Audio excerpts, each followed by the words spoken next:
नमस्कार, मैं हूं दिव्या। बिहारी न्यूज में आपका स्वागत है। आज 1 अप्रैल दिन सोमवार। खबरों के बढ़ने से पहले एक नजर सुर्खियों पर। मैट्रिक की परीक्षा में स्टेट टॉपर हुए शिवांकर बनना चाहते हैं एनडीए ऑफिसर। इतने पैसे सस्ती हुई बिजली, हर श्रेणी के बिजली उपभोक्ताओं को मिलेगा लाभ। पहले चरण की 4 सीटों पर 72 में से 33 उम्मीदवारों के नामांकन हुए रद्द। आनंद किशोर ने बताया 10वीं बोर्ड के रिजल्ट में सुधार की वजह। 1 अप्रैल से होंगे ये बदलाव जो आपके जेब पर डाल सकते हैं असर। पंकज त्रिपाठी की मोस्ट अवेटेड मिर्जापुर सीजन 3 में मुन्ना भाई की होगी वापसी। मुंबई इंडियंस और राजस्थान रॉयल्स के बीच आज आईपीएल का 14वां मुकाबला। अब चलिए बढ़ते हैं बिहार के अब तक के 25 बड़ी खबरों की ओर विस्तार से। ट्रेड अप्रेंटिस के पदों पर साउथ ईस्ट सेंट्रल रेलवे ने निकाली भर्ती। ट्रेड अप्रेंटिस के पदों पर साउथ ईस्ट सेंट्रल रेलवे द्वारा भर्ती निकाली गई है। इस भर्ती के लिए आवेदन प्रक्रिया शुरू हो चुकी है और आवेदन करने की अंतिम तारीख 12 अप्रैल 2024 है। इच्छुक उम्मीदवार apprenticeshipindia.gov.in पर जाकर आवेदन कर सकते हैं। इस भर्ती के लिए आवेदन करने वाले उम्मीदवारों को जरूरी है कि उन्होंने 10वीं और 12वीं से संबंधित ट्रेड में ITI उत्तीर्ण किया हो। उम्मीदवारों की आयु सीमा 15 वर्ष से लेकर 24 वर्ष तक निर्धारित की गई है। भर्ती से संबंधित अधिक और सटीक जानकारी के लिए इसके आधिकारिक वेबसाइट और अधिसूचना को जरूर देखें। मैट्रिक की परीक्षा में स्टेट टॉपर हुए शिवांकर बनना चाहते हैं NDA officer. Bihar board matric की परीक्षा में पूर्णिया के शिवांकर 489 अंकों के साथ स्टेट टॉपर बने हैं। आपको बता दें कि बचपन से ही अपने क्लास के सबसे मेधावी छात्रों में से शिवांकर एक रहे हैं। इन्होंने पूर्णिया जिला स्कूल से अपनी पढ़ाई की। स्कूल के साथ साथ इन्होंने निजी कोचिंग और ऑनलाइन क्लास की मदद भी ली। शिवांकर ने मीडिया से बातचीत के दौरान बताया कि एनडीए में अफसर बनना चाहते हैं। इनके घर वालों ने बताया कि हमें उम्मीद थी कि शिवांकर टॉप करेंगे, लेकिन ये नहीं पता था कि वे स्टेट टॉपर बन जाएंगे। आपको बता दें कि शिवांकर के पिता एक LIC एजेंट है और इनकी मां सिलाई कढ़ाई का काम करती है। 1 अप्रैल से होंगे ये बदलाव जो आपके जेब पर डाल सकते हैं असर। हर साल 1 अप्रैल से नए वित्तीय वर्ष की शुरुआत मानी जाती है, इसलिए 1 अप्रैल हर वर्ग के लोगों के लिए काफी महत्वपूर्ण होता है। इस नए वित्तीय वर्ष की शुरुआत के साथ ही कई चीजों में बदलाव होते हैं जिसे आपको जानना बेहद ही जरूरी है, क्योंकि इसका सीधा असर आम लोगों की जेब पर पड़ता है। तो उसमें सबसे पहले पैन कार्ड को आधार कार्ड से लिंक करवाना केंद्र सरकार ने अनिवार्य कर दिया है। अगर आपने इसे लिंक नहीं करवाया है तो आपका पैन कार्ड डीएक्टिवेट हो जाएगा और अब इसे करवाने के लिए आपको 1000 रुपए तक का जुर्माना देना हो सकता है। 1 अप्रैल से जो EPFO खाता धारक है उन्होंने अपनी नौकरी बदली है, तो अब उन्हें मैनुअल तरीके से अपने पुराने PF बैलेंस को नए अकाउंट में ट्रांसफर करने की जरूरत नहीं होगी। पुराने PF का बैलेंस नए अकाउंट के साथ ऑटो मोड में ही जुड़ जाएगा। 1 अप्रैल से NPS से जुड़ने वाले मेंबर को अब 2 फैक्टर ऑथेंटिकेशन प्रोसेस से गुजरना होगा। स्टेट बैंक ऑफ इंडिया द्वारा कुछ डेबिट कार्ड से जुड़े एनुअल मेंटेनेंस फीस में 75 रुपए तक की बढ़ोतरी की गई है।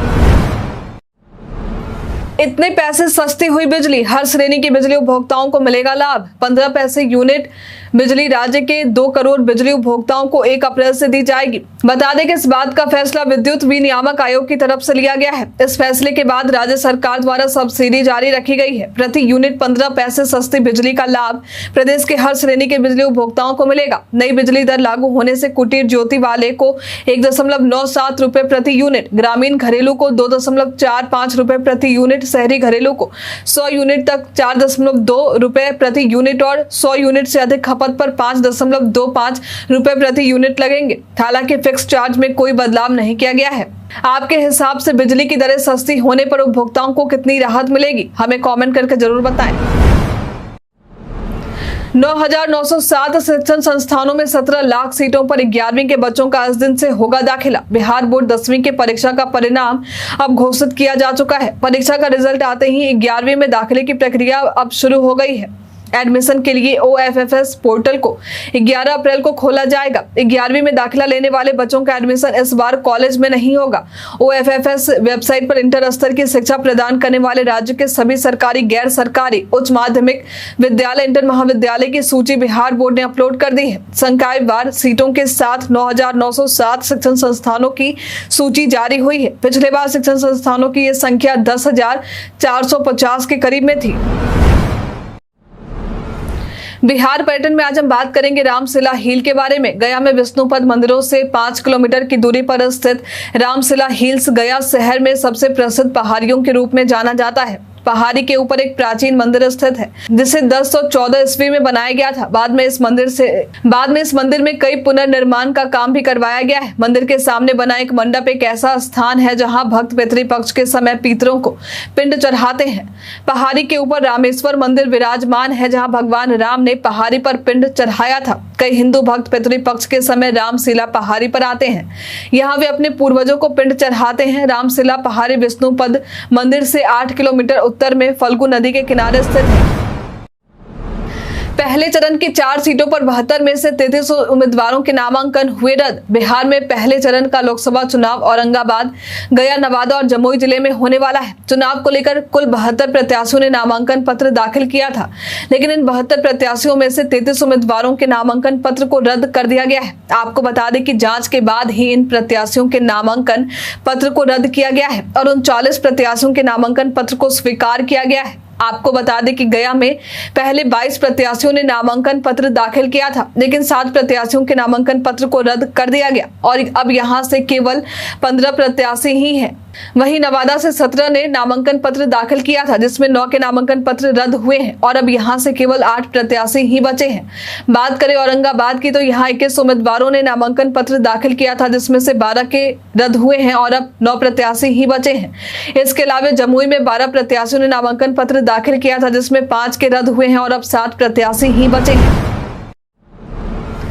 पटना से बड़ी फ्लाइटों की उड़ान सेवा, जानिए कि शहर के लिए कितने उड़ेंगे विमान। पटना एयरपोर्ट पर फ्लाइट को ठंड के मौसम में कोहरे की वजह से सुबह के समय बंद कर दिया गया था, लेकिन अब फिर से इसे शुरू कर दिया गया है। विमान का नया शेड्यूल पटना एयरपोर्ट अथॉरिटी द्वारा जारी किया गया है। इस नए शेड्यूल के मुताबिक सुबह 8 बजे से लेकर रात के 10 बजे तक फ्लाइटों का आना जाना लगा रहेगा। आपको बता दें कि पहले पटना से 36 फ्लाइट ऑपरेट होती थी, लेकिन अब इसे बढ़ाकर 46 कर दिया गया है। वही नए शेड्यूल के मुताबिक पटना से दूसरे शहरों में जाने वाली फ्लाइटों की जो संख्या है उनमें दिल्ली के लिए 14 फ्लाइट है, बेंगलोर के लिए 8 फ्लाइट, मुंबई के लिए 5, कोलकाता के लिए 3, हैदराबाद के लिए 3, पुणे के लिए 2, लखनऊ के लिए 2, अयोध्या के लिए 2, चंडीगढ़ के लिए 1 और इसके अलावे देवघर, अहमदाबाद, भुवनेश्वर, चेन्नई, गुवाहाटी और रांची के लिए भी 1 फ्लाइट है। वहीं पटना में गोवा, वाराणसी, प्रयागराज, अमृतसर, भोपाल और जयपुर के लिए सीधी उड़ान सेवा नहीं दी गई है।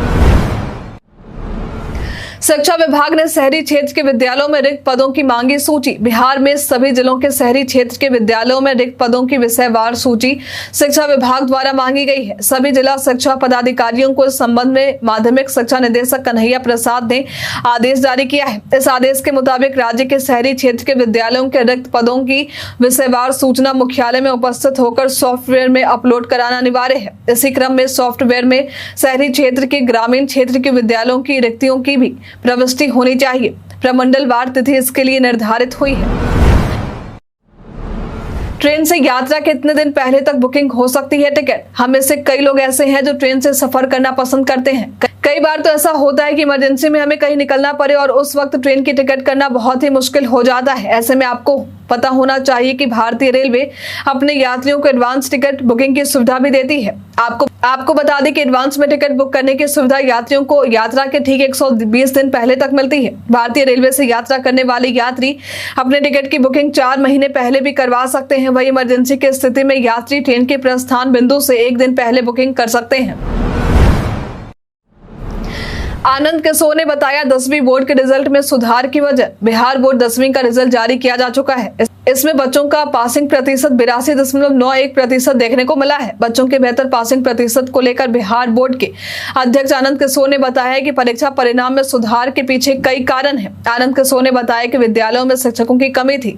सरकार ने शिक्षकों की बहाली करके काफी हद तक दूर कर ली है। इसके अलावा पिछले सत्र में विद्यालय में मासिक टेस्ट का आयोजन शुरू किया गया था। मासिक टेस्ट के बाद उत्तर पुस्तिका बच्चों को दी गई। इससे बच्चे अपना मूल्यांकन भी कर पा रहे हैं। साथ ही कमजोर बच्चों को एक्स्ट्रा क्लासेस भी दिए जा रहे हैं। वही टॉप 10 में आए बच्चों को लेकर उन्होंने बताया कि अभी छात्रों को मेडल और लैपटॉप के साथ प्रशस्ति पत्र दिए जाएंगे और जिन्होंने प्रथम स्थान प्राप्त किया है उन्हें 1 लाख रुपए, दूसरे स्थान प्राप्त करने वाले को 75,000 रुपए, तीसरे स्थान प्राप्त करने वाले को 50,000 रुपए दिए जाएंगे। रेलवे ने आनंद विहार से पटना के लिए स्पेशल ट्रेनों के संचालन का किया ऐलान। देश की अधिकतर आबादी रेलवे से ही अपनी यात्रा पूरी करती है। चुनाव और गर्मी की शुरुआत के साथ ही घर वापसी करने वाले लोगों को लेकर रेलवे स्टेशनों पर इन दिनों काफी भीड़ भाड़ देखने को मिल रही है। इस भीड़ को देखते हुए रेलवे ने बिहार के लिए कई स्पेशल ट्रेनों का ऐलान किया है। इन स्पेशल ट्रेनों के परिचालन यात्रियों की सुविधा के लिए आनंद विहार से पटना के बीच होंगे। इसमें गाड़ी संख्या 03255 पटना से आगामी गुरुवार और रविवार को चलेगी। वहीं गाड़ी संख्या 03256 आगामी शुक्रवार और सोमवार को आनंद विहार टर्मिनल से पटना के लिए रवाना होंगे। इसके अलावा गाड़ी संख्या 04096 सोमवार को नई दिल्ली रेलवे स्टेशन से पटना जंक्शन के लिए रवाना होंगे। वहीं गाड़ी संख्या 04074 आगामी सोमवार को आनंद विहार टर्मिनल से गया जंक्शन के लिए रवाना होगी। हालांकि इन ट्रेनों के सही समय सारणी को जानने के लिए रेलवे स्टेशन पर जानकारी जरूर ले लें। पंकज त्रिपाठी की मोस्ट अवेटेड मिर्जापुर सीजन 3 में मुन्ना भैया की होगी वापसी। मिर्जापुर वेब सीरीज सीजन 3 का लोग बेसब्री से इंतजार कर रहे हैं। इस सीरीज में एक बार फिर से पंकज त्रिपाठी, अली फजल, विजय वर्मा देखने को मिलेंगे। इस सीरीज के सीजन 2 में मुन्ना भैया का किरदार मर जाता है, लेकिन इस बार लोगों के बीच ये चर्चा देखने को मिल रही है कि इस बार मुन्ना भैया की वापसी होगी या नहीं। एक इंटरव्यू के दौरान मुन्ना भैया को लेकर निर्माता रितेश सिद्धवानी ने बयान दिया है। उन्होंने कहा है कि मुन्ना भैया उस तरह वापस नहीं आ सकते, लेकिन शायद कुछ दिलचस्प है जिसके लिए आपको इंतजार करना होगा। आनंद किशोर ने बताया कि विकल्प सुधारने का नियोजित शिक्षकों को मिलेगा मौका। जिन नियोजित शिक्षकों ने सक्षमता परीक्षा दी है उन्हें विकल्प सुधारने का मौका मिलेगा। इस संबंध में बिहार बोर्ड के अध्यक्ष आनंद किशोर ने बताया कि सक्षमता परीक्षा में जिन नियोजित शिक्षकों को विकल्प 1 प्राप्त नहीं हुआ है वे पुनः परीक्षा में शामिल हो सकते हैं। दूसरी सक्षमता परीक्षा बहुत जल्द आयोजित की जाएगी। आगे उन्होंने कहा कि नियोजित शिक्षकों ने जिला आवंटन के लिए 3 विकल्प दिए थे। बहुत सारे शिक्षकों को विकल्प 1 प्राप्त नहीं हो सका और उनका चयन दूसरे और तीसरे विकल्प हो गया है। वे नियोजित शिक्षक अगली बार होने वाली सक्षमता परीक्षा में शामिल होकर अपना विकल्प सुधार सकते हैं। जाने कैसा रहेगा आज का मौसम। प्रदेश में कई जगहों पर बारिश के बावजूद भी तापमान कमता नजर नहीं आ रहा है। आने वाले दिनों में तापमान में और बढ़ोतरी होने की संभावना है। हालांकि सुबह और शाम के तापमान में आंशिक गिरावट से लोगों को थोड़ी राहत मिल रही है। प्रदेश में आज का मौसम शुष्क रहने की संभावना जताई गई है। प्रदेश का अधिकतम तापमान कुछ जगहों पर 34 से 36 डिग्री और कुछ जगहों पर 32 से 34 डिग्री रहने की संभावना जताई गई है, तो वहीं न्यूनतम तापमान 20 से 22 डिग्री रहने की बात कही गई है। पटना से सटे मसौरी प्रखंड में 680 लीटर शराब के साथ 2 तस्कर हुए गिरफ्तार। लोकसभा चुनाव को लेकर इन दिनों प्रदेश में उत्पाद विभाग मद्य निषेध विभाग की गाइडलाइन के बाद सक्रिय हो चुका है।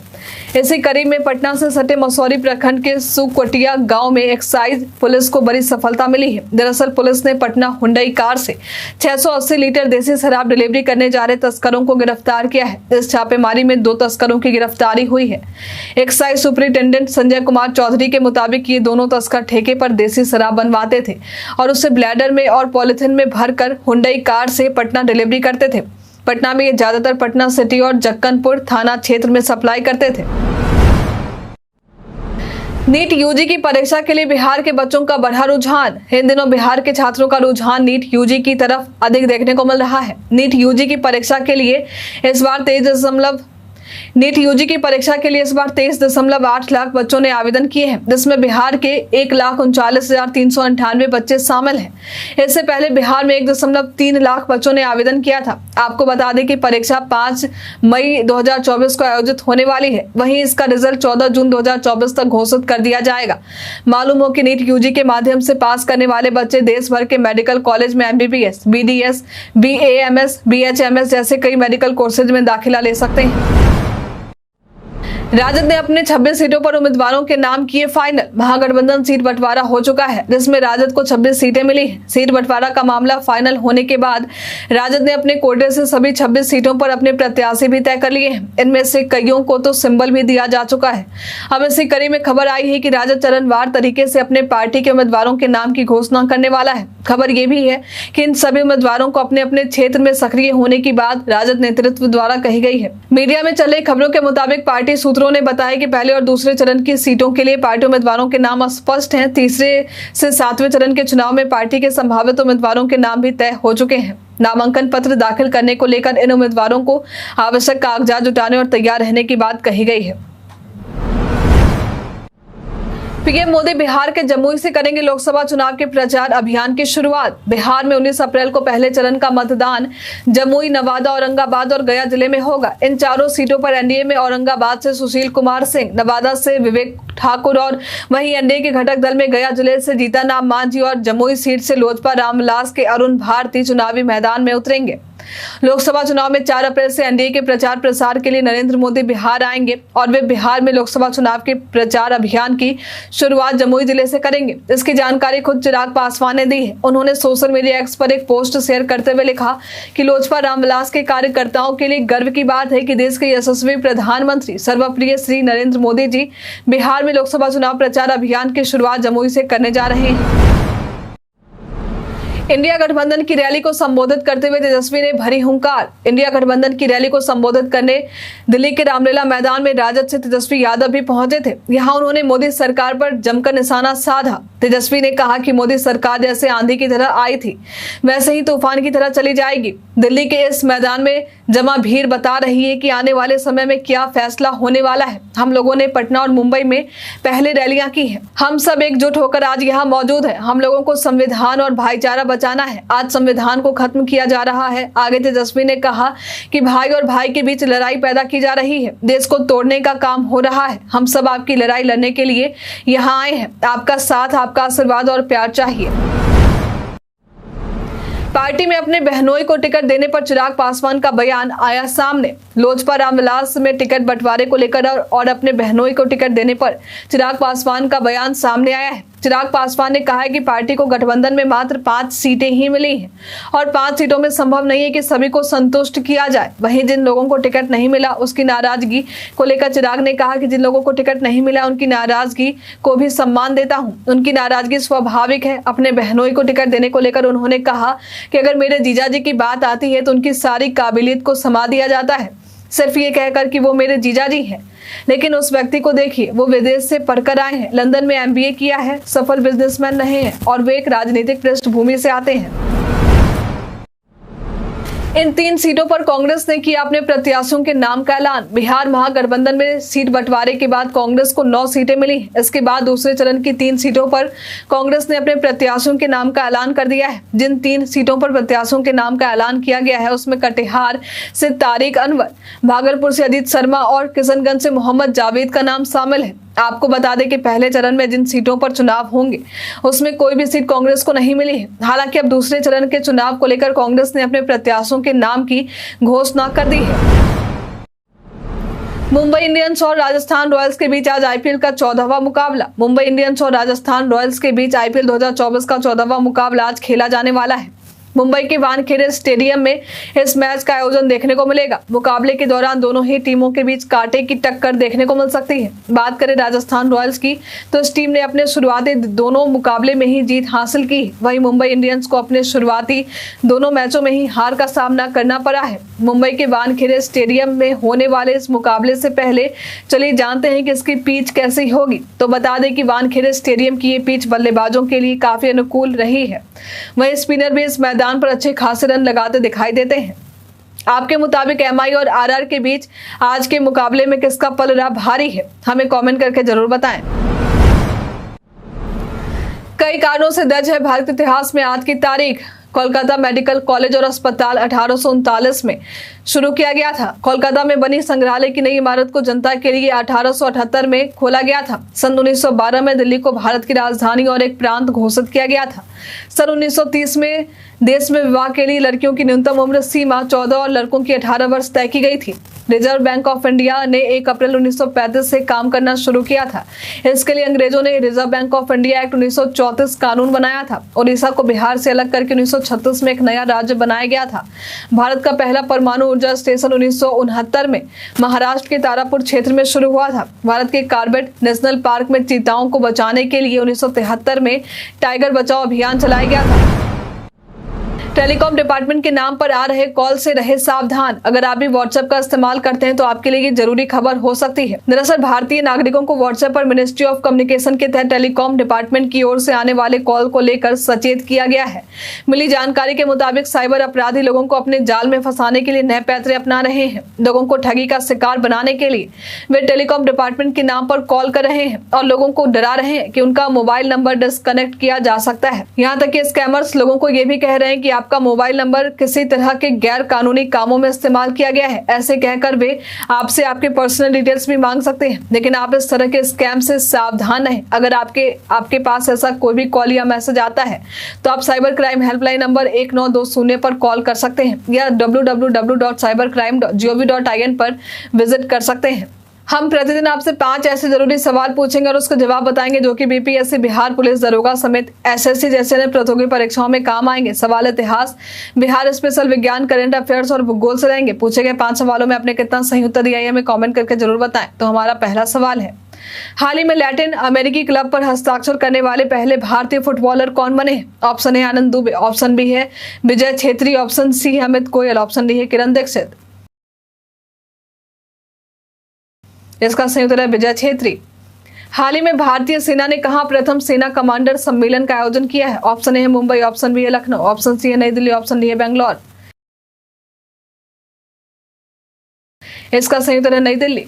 हाल ही में कल्याण चालुक्य राजवंश 900 साल पुराना कन्नड़ शिलालेख किस राज्य में पाया गया है? ऑप्शन ए है मध्य प्रदेश, ऑप्शन बी है तेलंगाना, ऑप्शन सी है गुजरात, ऑप्शन डी है आंध्र प्रदेश। इसका सही उत्तर है तेलंगाना। बिहार का कौन सा क्षेत्र भारत का उद्यान कहा जाता है? ऑप्शन ए है पूर्वी बिहार, ऑप्शन बी है पश्चिमी बिहार, ऑप्शन सी है उत्तरी बिहार का तराई क्षेत्र, ऑप्शन डी है गंगा का मैदान। इसका सही उत्तर है उत्तरी बिहार का तराई क्षेत्र। बिहार में पहला रेल मार्ग किन 2 स्थानों के बीच था? ऑप्शन ए है दिल्ली से मुगलसराय, ऑप्शन बी है दिल्ली से पटना, ऑप्शन डी है ऑप्शन सी है मुगलसराय से कोलकाता, ऑप्शन डी है पटना से रांची। इसका सही उत्तर है मुगलसराय से कोलकाता। बीते दिन हमारे द्वारा पूछे गए सवाल का आप लोगों में से बहुत सारे लोगों ने अपना जवाब हमें हमारे कमेंट सेक्शन बॉक्स में लिख कर दिया था। जिन्होंने हमारे द्वारा पूछे गए सवाल का जवाब दिया उनके नाम है रमेश, रंजित सिंह, दिलीप मुखिया, परशुराम सिंह, संजय यादव, सत्यम कुमार, रवि कुमार राम, राजेश कुमार यादव, बलिंदर ठाकुर, पंकज कुमार दास, राजेश मांझी, शिव कुमार पासवान, उमेश ऋषिदेव, ज्योति बासु, राजकिशोर महतो, मनोज राम, कुमकुम कुमारी, राजीव कुमार, अभय कुमार, पवन सिंह। इसके साथ ही बढ़ते हैं आज के सवाल की। और आज का सवाल है, यदि आपने 10वीं की परीक्षा दी है या आपके जानने वाले में किसी ने 10वीं की परीक्षा दी है तो उनका परफॉर्मेंस कैसा रहा है? हमें कमेंट करके जरूर बताएं। आज के लिए फिलहाल इतना ही। बिहार के तमाम खबरों के साथ बने रहने के लिए देखते रहे बिहारी न्यूज। और साथ ही अगर आप यूट्यूब से देख रहे हैं तो चैनल को लाइक करना और सब्सक्राइब करना, अगर आप फेसबुक से देख रहे हैं तो पेज को फॉलो करना ना भूलें। धन्यवाद।